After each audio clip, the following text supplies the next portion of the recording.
Fala, fiel torcida! Estamos aqui para mais um pós-jogo nesse ano de 2025 no Loucos por Ti. Antes da gente falar de tudo o que aconteceu nessa derrota ridícula do Corinthians dentro de Itaquera após 11 dias sem jogo, eu quero pedir encarecidamente a todos vocês que vocês se inscrevam aqui embaixo no nosso canal, curtam esse vídeo, compartilhem ele e, é claro, caso você tenha aqueles pontos de hype sobrando, que você hype aqui o nosso conteúdo, porque dessa forma a nossa comunidade da fiel torcida cresce ainda mais aqui nesse canal. E, é claro, pedir encarecidamente para vocês seguirem o Loucos por Ti Underline 2012, tanto no TikTok quanto no Instagram, que estão aparecendo aqui embaixo. Fechou, tropa? Mas vamos lá, rapaziada. Vamos falar dessa derrota inaceitável do Corinthians dentro de casa para o Coritiba. Mais um jogo em sequência daqueles jogos pavorosos, né?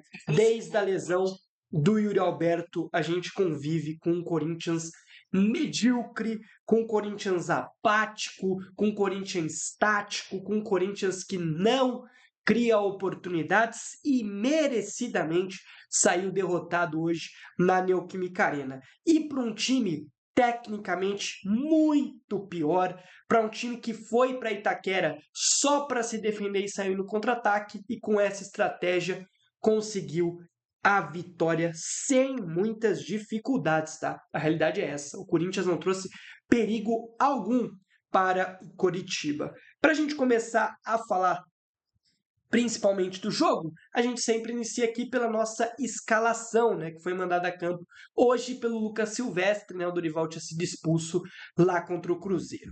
No gol, Hugo Souza, na lateral direita, Mateuzinho, Gabriel Paulista e Gustavo Henrique como dupla de zaga e Matheus Bidu na esquerda. Primeiro volante, Alan, o meio de campo com Bidon na direita, André na esquerda e Garro centralizado como meia, e um ataque com Memphis Depay e Guinegão. Sendo bem sincero, cara, eu só faria uma alteração nessa escalação, que era não começar com Breno e Garro juntos, porque para mim já ficou muito claro no jogo contra o Novo Horizontino que são jogadores que não conseguem jogar juntos, principalmente quando não tem o Yuri Alberto à disposição.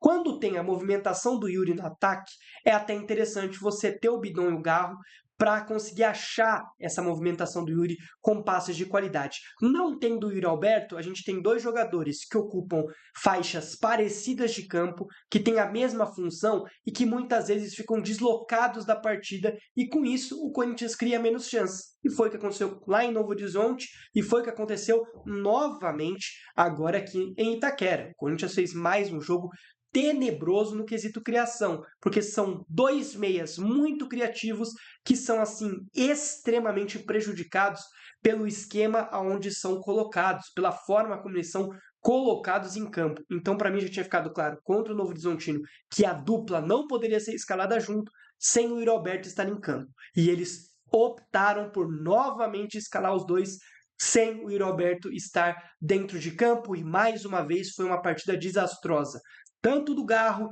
quanto do Bidon. Eles não conseguem fazer o time andar. O time do Corinthians fica naquele toca, toca, toca, toca e não cria nada. No final das contas, um cruzamento para a área. Não tem um atacante de boa estatura, e quando tem esse atacante de boa estatura, que é o Pedro Raul vindo do banco, é um atacante inoperante, horroroso e podre, e que não poderia nem sequer ser opção do banco de reservas pelo nível de futebol que ele apresenta, não só nessa segunda passagem, como também na primeira. É um jogador muito descartável e que não queria, quer dizer, não deveria nem estar dentro do elenco. Beleza? Então, assim, uma escalação que me deixa muito descontente por conta da dupla. Eu teria começado com o Carrilho no lugar do Breno, já que a gente não tem Matheus Pereira, Charles não tem condição para fazer a função, então eu teria começado com o Carrilho, que, seja dito a verdade, não entrou bem no segundo tempo, a gente já chega lá, mas eu começaria porque é um jogador que ocupa uma faixa de campo diferente e também vai ter uma categoria para criar oportunidades. Com o Breno e o Garro, para mim já ficou claro que não funciona. Espero que tenha ficado claro, tanto para o Dorival, que assistiu esse jogo de casa, tanto para o Lucas Silvestre e para toda a comissão técnica que estava na Neoquímica Arena. Garro e Bidon não dão certo juntos. Então seria a única alteração da escalação. De resto, não tem Ranieri, é o Alan. O Garro hoje Pra mim, por que o Carrilho deveria entrar no lugar do Bidon e não do Garro? Porque pra mim hoje o Garro oferece mais do que o Bidon. O Bidon não voltou bem quando veio daquela lesão, né? Desde o jogo contra a Portuguesa não tem jogado muita bola. Hoje o André não foi bem também na partida. Mas eu acho que as outras opções eu não mudaria nada, tá? Eu prefiro o Guinegão do que o Pedro Raul, porque, como eu disse, o Pedro Raul não tem nem nível para estar jogando pelo Corinthians. É claro, a gente perde muito não tendo o Yuri Alberto. Talvez colocar o Vitinho, mas normalmente quando o Vitinho entra de titular, ele entra muito mal, né? Então, eu acho que eu não mudaria o Guinegão, entraria com esse ataque, só faria essa alteração ali do Carrilho no lugar do Breno, beleza? Bem explicadinho qual seria a mudança. E o jogo, cara, ele é muito simples de ser analisado. É o Coritiba dando a posse de bola para o Corinthians se perdendo com as próprias pernas e o Coxa se aproveitando da bola parada e das saídas em velocidade, porque tinha um ataque ali muito rápido, né, com o Lucas Ronier pela direita, Breno Lopes pela esquerda e o Pedro Rocha, que é um atacante que não é centroavante fixo, né? Ele é aquele cara que normalmente joga outro segundo atacante ou pelas pontas, então tinha um ataque muito móvel e o Josué para pifar esses jogadores. E dessa forma, o Coritiba acabou com o Corinthians, porque o Corinthians ia para o ataque, tinha a posse de bola. Se a gente pegar a posse de bola do primeiro tempo, o Corinthians terminou o primeiro tempo com 67% de posse de bola. 3 chutes, nenhum na direção do alvo. O Coritiba sequer passava do meio de campo. A hora que passou, gerou uma bola perigosa, não saiu o gol. Na segunda descida, saiu o escanteio, e no escanteio a zaga do Corinthians dorme no ponto. Tanto o Gabriel Paulista quanto o Gustavo Henrique, para mim, estavam mal posicionados no lance, e por isso esqueci o nome, né? Foi o cara, inclusive, que saiu. O Jaci é o cara que saiu no protocolo de concussão. Espero que esteja tudo bem com o zagueiro Jaci nesse momento. Subiu sozinho no segundo pau. Para mim, o Hugo Souza demorou para ir na direção da bola. Eu acho que tem ali um delay do Hugo. Não sei o que aconteceu, se tinha gente na frente dele, se ele não conseguiu enxergar a trajetória da bola, se ele pensou que a bola ia para fora. Mas a realidade é que para mim tem uma pequena falha do Hugo. Não sei se ele chegaria, mas na minha visão tem uma falha da defesa, tanto do Gabriel Paulista quanto do Gustavo Henrique como dupla de zaga, por ter deixado um dos zagueiros do time adversário livres dentro da área, né? O Jaci tem, assim, um bom cabeceio desde a Série B do ano passado, era um jogador muito importante nesse quesito da bola aérea para a equipe do Coxa ano passado, e esse ano não poderia estar sozinho dentro da área. Inacreditável, mas para mim também tem ali um quê da demora do Hugo para saltar e ir na bola. E aí termina o primeiro tempo, o Corinthians perdendo de 1-0, tendo muito mais posse, muito acima do adversário, mas não conseguindo criar sequer uma chance perigosa. O goleiro do Coxa sequer sujou o uniforme nesse primeiro tempo. No segundo tempo, eu esperava alguma modificação, o Lucas Silvestre não fez nenhuma, isso já me preocupou um pouco, mas vamos lá, Corinthians a gente acredita sempre. E o segundo tempo foi pior do que o primeiro. O segundo tempo foi aterrorizante. O Coritiba começou a ter mais domínio de jogo. O Coritiba passou, né, a ser um time ainda mais defensivo, e o Corinthians é um time que, cara, começou a ficar espalhafatoso. Começou a ficar perdido dentro de campo. A mínima organização que tinha no primeiro tempo se perdeu. O time era um catado, só indo para frente, indo para frente. O Coritiba, sim, numa facilidade para marcar, um encaixe de marcação certinho nos laterais do Corinthians. E assim, cara, não conseguiu criar nada. Foi pavoroso. O Corinthians teve 80% de bola no segundo tempo. Teve um chute no alvo, que foi uma bicicleta de fora da área do Garro, que o goleiro do Coxa teve a dificuldade para defender. E aí você vê o nível do time do Coxa. O goleiro dos caras, que é o goleiro reserva, inclusive, porque o Pedro Morisco lesionou, teve dificuldade para defender uma bicicleta fraquinha de fora da área. O cara bateu roupa na única finalização do Corinthians no alvo. Então, assim, aterrorizante o segundo tempo. Foi ainda mais um catado. No primeiro, quer dizer, lembrando bem aqui, né? Era um time que tinha ali até uma organização. Agora, no segundo, meu Deus do céu, time completamente perdido, desorganizado, mal postado e gerando ainda mais contra-ataques para o Coxa. Ainda mais oportunidades, ainda mais desesperado para tentar buscar o resultado. E aí, cara, é aquelas coisas. De novo, mudanças horrorosas vindo do banco de reservas. Como eu falei no confronto contra o Novo Horizontino, eu repito, o Garro e o Bridon não estão podendo jogar juntos. Já falei isso no início do vídeo. Mas quando você mexe no time, não tira os dois. Pelo amor de Deus, você não pode tirar os dois jogadores e empilhar pontas. O Corinthians ficar com o Dieguinho na direita, Vitinho na esquerda, Pedro Raul e Memphis no ataque. E não ter um meia para ligar esse ataque, para pegar essa bola e ligar o ataque. Não funciona. E, de novo, o Dorival errou contra o Novo Horizontino fazendo isso, e o Lucas Silvestre comete o mesmo erro hoje, e ainda mais cedo no jogo. Ou seja, a gente perdeu os 2 meias de criação do time. Não estavam bem no jogo? Não, mas você tira um só, não tira os 2. Tirou os 2, o Corinthians perdeu ainda mais a criação, e aí virou aquele chuveiraço na área, porque entra o Pedro Raul, o Dieguinho e o Vitinho cruzam todas as bolas na área, o Bidu e o Mateuzinho fizeram um jogo deplorável, não acertaram um cruzamento, tá? E o Corinthians foi apático, o Corinthians não conseguiu criar nada. A análise do jogo é, assim, muito simples de ser feita. É um time que tem 2 meias de criação que ocupam o mesmo espaço e se atrapalham, e na hora que vai mudar para poder tentar liberar um desses meias, ele tira os 2 e o time fica sem criação nenhuma, com um monte de atacante empilhado no ataque. E assim, cara, você já sabe que não vai empatar o jogo, você já sabe que não vai fazer gol, você já sabe que não vai buscar o resultado. Porque o Pedro Raul é inoperante, o Memphis já não estava bem com o Garro e com o Bidon, com 2 meias no campo, quem dirá sozinho do lado dos pontas. O Dieguinho e o Vitinho até entraram tentando, não acho que entraram mal e tudo mais. Mas, cara, o Corinthians vira ainda mais fácil de ser marcado. Porque só joga pelas laterais porque não tem um meia para armar o jogo. E aí fica aquele time todo espaçado, uma bagunça, ainda mais desorganizado. Então, assim, o time não fez um bom jogo. Eu havia dito aqui na eliminação para o Novo Horizontino que eu enxergava ela de maneira geral, olhando de fora, como uma coisa que poderia ser interessante para a sequência de jogos, para a gente vir forte no Brasileiro. E o Corinthians, 11 dias depois, apresenta um futebol horroroso. Ainda pior do que apresentou em Novo Horizonte. Um futebol ridículo, cara. A gente não jogava em Itaquera há quase um mês. E o torcedor foi obrigado a ver o retorno em Itaquera desse jeito. É inacreditável. Contra um Coxa que, dentro do que ele queria para o jogo, deu tudo certo. O Corinthians toma um gol, encontrado pelos caras no primeiro tempo, sendo amassado o jogo inteiro, mas com uma marcação tranquila, o Corinthians não conseguindo criar nada porque tropeça nas próprias pernas. Se retrancou, no segundo tempo achou o segundo gol e matou o jogo. Foi assim, simples. Pro Curitiba deu tudo certo. E pro Corinthians foi um terror. Um terror, sim, do início ao fim. Um jogo muito fraco. Eu acho que é o quinto, na verdade, né? Jogo seguido que o Corinthians não joga absolutamente nada. Foi pior que o Cruzeiro, foi pior que o Atlético Paranaense, foi pior que a Portuguesa, foi pior hoje que o Curitiba. Contra o Novo Horizontino, acho que foi pior porque os dois times fizeram um jogo horroroso, mas também não jogou bem. Até 5 jogos seguidos que o Corinthians joga muito mal. Desses 5 jogos, ainda conseguiu alguns resultados interessantes. Empatar com o Cruzeiro fora, ganhar do Atlético Paranaense fora de casa, sem mérito algum. Ainda mais de resto, cara, um futebol horroroso que hoje foi merecida a derrota. O Corinthians mereceu perder o jogo. Tá? Se não perde, o futebol seria injusto, como foi com o Atlético Paranaense algumas rodadas atrás. O Corinthians acha o gol com o Garro, não joga nada o jogo inteiro.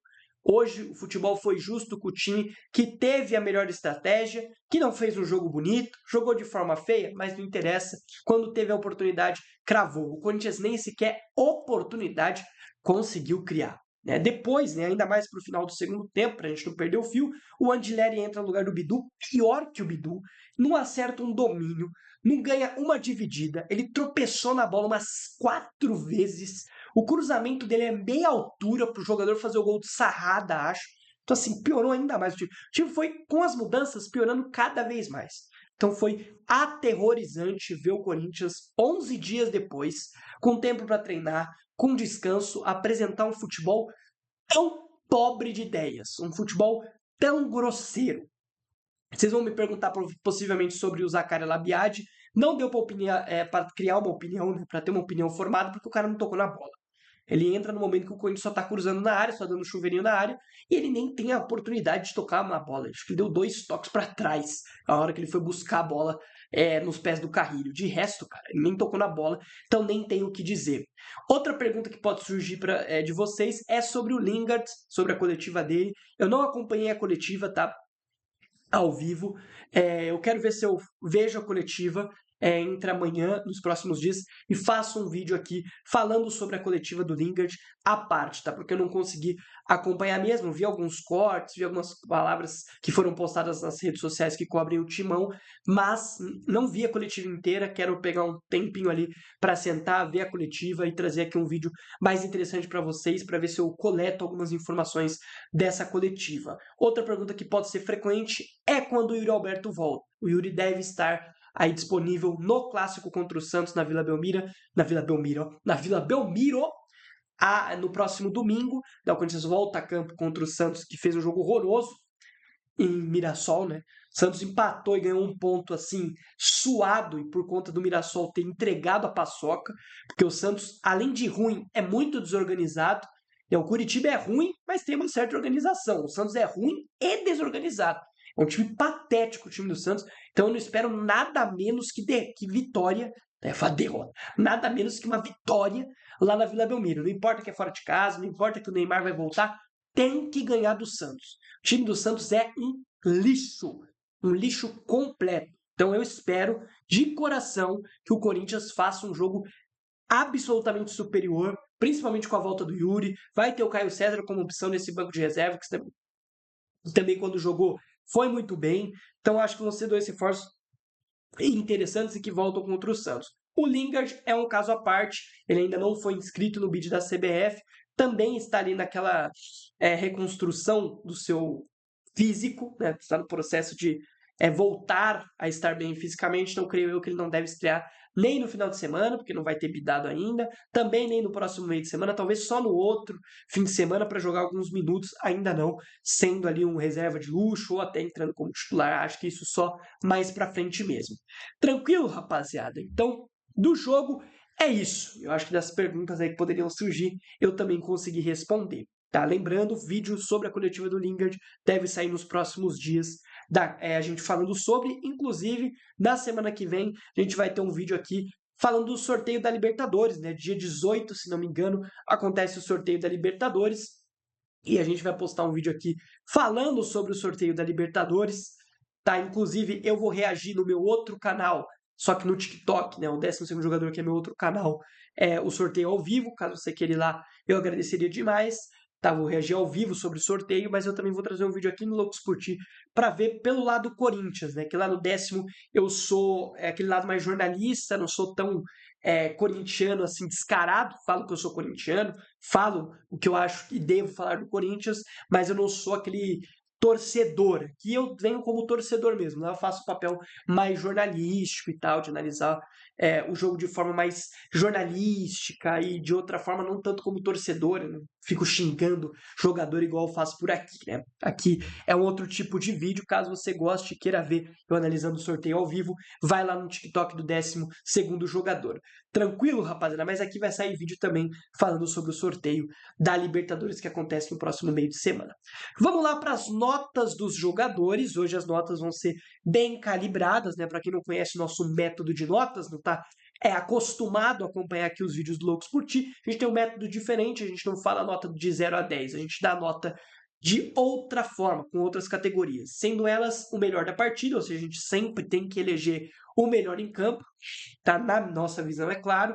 Tem quem foi bem, quem foi regular, quem foi ruim ou mal, né, se você preferir, quem foi péssimo e o péssimo dos péssimos, que é o pior em campo. Tranquilo? Vamos lá, começando com o Hugo Souza, para mim, atuação ruim. Para mim, no primeiro gol, ele demora para saltar na bola.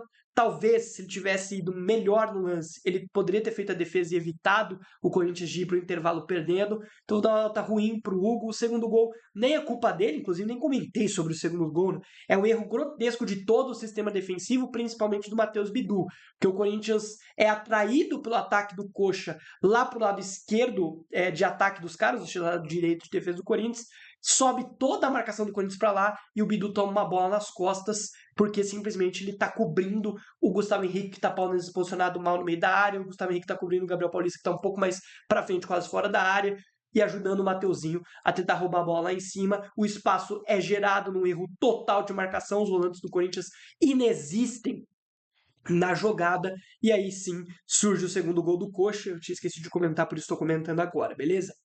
mas para mim o Hugo não falha no segundo gol, mas no primeiro ele vai mal, por isso uma atuação ruim no jogo de hoje. Mateuzinho, ruim a atuação do Mateuzinho.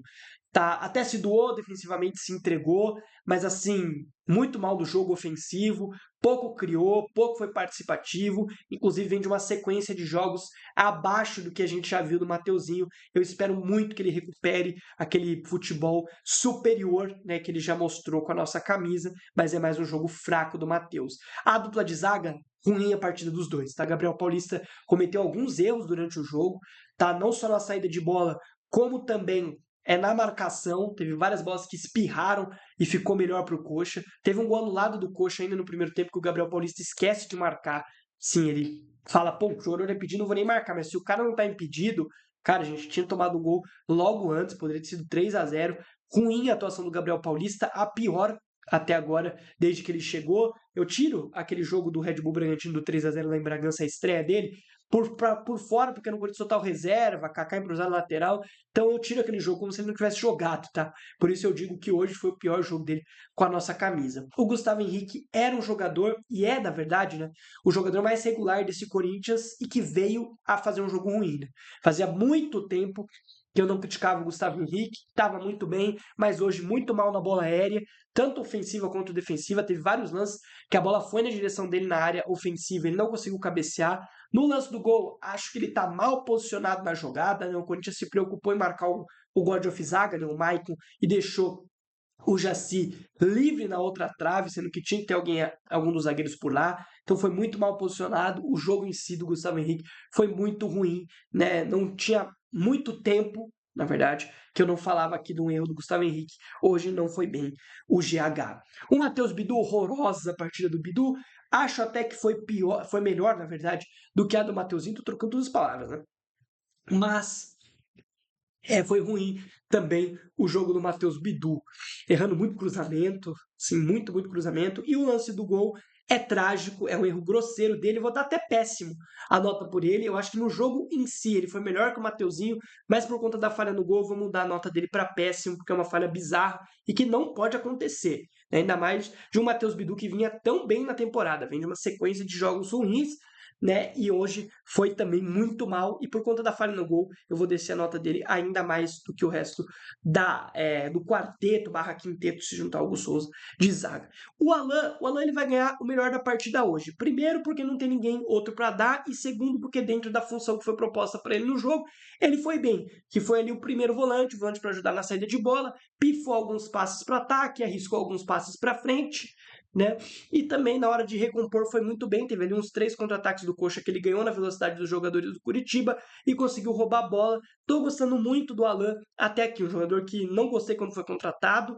Eu não acho um jogador interessante, não achava, né, um jogador interessante, mas desde que chegou tem feito partidas interessantes, partidas boas, e hoje vai ser o melhor da partida, muito também, porque não tem outro para colocar.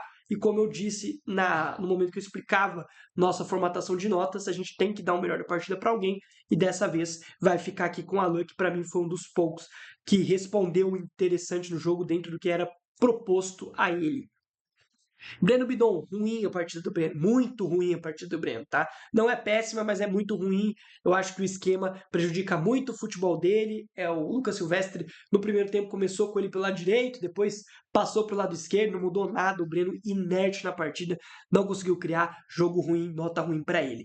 André, muito ruim, o pior jogo do André na temporada, pouco participativo, faltou aquele André mais físico no meio de campo. Espero eu que a não ida para o Milan ou alguma coisa que aconteceu nessa negociação não tenha afetado o futebol dele dentro de campo, tá? Que ele possa continuar no alto e bom nível que ele demonstrava antes de toda essa negociação acontecer, né? Mas o jogo de hoje foi bem ruim, uma nota ruim também para o André. O Garro também vai ficar com uma nota ruim, tá? Também é outro que não conseguiu criar, pouco participativo. Quando tentou buscar a bola nos defensores, não conseguiu fazer nada de diferente. Muito parecido com o jogo do Bidon, um jogo apagado. E quando se trata do Rodrigo Garro, a gente não pode ter ele apagado, então vai ficar com uma nota ruim. Guinegão, cara, o Guinegão muito mal no jogo também. Ele oferece mais mobilidade que o Pedro Raul, mas a realidade é que ele não oferece nem metade do que oferece o Yuri Alberto. O time fica muito engessado sem o Yuri Alberto e o Guinegão não consegue ir bem. Essa que é a realidade. O Guinegão viveu um ótimo momento naquela lesão do Yuri no meio do ano passado. Foi muito importante para a gente classificar contra o Atlético Paranaense na Copa do Brasil. Sim, pode ser considerado um dos pilares para o título da Copa do Brasil de 2025, mas nesse momento ele está no momento de oscilação. É um jovem, vai oscilar, não vou fazer críticas duras, mas vem num momento muito, mas muito ruim mesmo, momento trágico. Eu espero que ele possa melhorar. É claro que tendo minutagem e tal, ele tende a evoluir cada vez mais, mas é um jogador que falta muita coisa ainda, tá zero pronto para estar no profissional. Mas tem que ser utilizado porque não tem outro para substituir o Alberto por erro de elenco do Corinthians e também porque é muito difícil de você substituir um cara como o Yuri Alberto, né? Principalmente na função que o Yuri faz dentro de campo, na mobilidade dele. O péssimo dos péssimos vai ficar com o Memphis Depay, um terror de jogo, apanhou de todas as bolas que chegaram nele, errou uns 2, 3 lançamentos assim direto para fora, um jogo podre do Memphis, mais um na temporada. Como eu disse, quando não tem o Yuri Alberto, o Memphis sendo um jogador muito estático, prejudica ainda mais o ataque do Corinthians. O Corinthians fica um marasmo ofensivo, porque não tem ninguém para dar opção também para Garra e para o Bidon. Isso, assim, favorece muito o sistema defensivo adversário. E o começo de 2026 para o Memphis é aterrorizante, tá? É um terror até aqui esse ano de 2026 para o Memphis. Espero que com o Yuri voltando e ele ficando ainda melhor fisicamente, né, e com uma escalação que tire dele o melhor como foi no ano passado e também quando ele chegou, que ele possa voltar a ser o Memphis que a gente conheceu. Mas hoje o Memphis muito abaixo e vai ficar com o troféu péssimo dos péssimos da partida. A galera que veio do banco, o Pedro Raul é péssimo, um jogador ridículo, horroroso, que como eu disse durante o vídeo, não deveria nem vestir a nossa camisa, e infelizmente ele tem que ser opção, inacreditavelmente também, mas é uma nota péssima para ele. Vitinho, cara, o Vitinho vou dar uma nota regular, é um jogador que tentou, fez algumas coisas ali depois que entrou, mas a má escalação no momento que ele entra no jogo prejudica muito a partida dele, mas ele vai ficar com uma nota regular. O André Carrilho, ruim a partida do Carrilho, queria que ele começasse titular? Queria, acho que ele seria bem mais útil do que o Bidon entre os titulares, mas ele entrou muito mal na função ali de primeiro volante, não entrou para criar jogada nem nada disso, entrou para ficar tocando entre os zagueiros, errou alguns passes de forma bizarra, então assim, muito mal também o André Carrilho, vai ficar com uma nota ruim. O Dieguinho vai ficar com a mesma nota do Vitinho, uma nota regular, para mim prejudicado pelo momento que entra em campo, pelo esquema que estava sendo imposto na partida naquele momento, mas até tentou, teve umas jogadas de 1 contra 1 interessantes lá, é um jogador que sempre tenta demais quando entra pela ponta direita, mas infelizmente, como eu disse, foi punido pelo momento que entra no campo, né? Entrou quando o Corinthians já estava full ataque e nem aí para nada. O Andileri, péssima partida do Andileri. Entrou e errou tudo. Não tem muito o que falar do Andileri, errou tudo que ele tentou, não acertou absolutamente nada. Horrorosa a entrada do Andileri, vai ficar com uma nota péssima. E o Zakaria Labiad, eu prefiro deixar sem nota, porque como eu disse durante a análise do jogo, né, ele nem tocou na bola. Se ele tocou, foi com 2 passezinhos para trás e nada mais que isso. Tranquilo, rapaziada? Então, eu acho que vamos ficar por aqui. Mais um pós-jogo se encerrando. Infelizmente, mais um pós-jogo de derrota. Eu acho que esse, inclusive, foi o pós-jogo mais rápido aqui do Loucos por Ti, desses últimos todos que a gente teve, né? Um pós-jogo mais tranquilo na questão de timing de vídeo, né, para você também não perder muito tempo falando desse jogo horroroso que não tem tanta coisa para falar. Se você acompanhou o jogo, com certeza você vai concordar comigo. Caso você não concorde e tenha algo a discordar para a gente discutir, obviamente daquela forma tranquila, sem xingamento nem nada, nossa senhora, a aba dos comentários estará aberta para você deixar a sua opinião. Mais uma vez eu vou ter que fazer aquele merchanzinho de pedir para todos vocês se inscreverem aqui embaixo, curtirem o nosso vídeo, compartilhar esse vídeo, hypar esse vídeo caso você tenha aqueles pontos de hype sobrando para nossa comunidade crescer cada vez mais e a gente manter vocês 100% atualizado do Coringão. E é claro, caso você não tenha tempo e precise ficar 100% atualizado do Corinthians de forma rápida, fácil e tranquila, tem as nossas redes sociais, tanto o TikTok quanto o Instagram que estão aparecendo aqui embaixo, para você nos acompanhar lá também. Tranquilo, rapaziada? Só agradece, a gente volta na próxima segunda-feira para falar de Santos e Corinthians, ou não, né? Talvez eu volte antes para falar sobre a coletiva do Lingard. Vou ver ainda a coletiva, vou ver também se teve algo tão interessante para me trazer. Caso não tenha, eu nem trago o vídeo e a gente só volta mesmo na segunda-feira, pós-jogo contra o Santos, pós-clássico alvinegro paulista. Tranquilo, rapaziada? Espero que tenham gostado desse vídeo. Até uma próxima. Valeu, fui e tchau. E vai, Corinthians!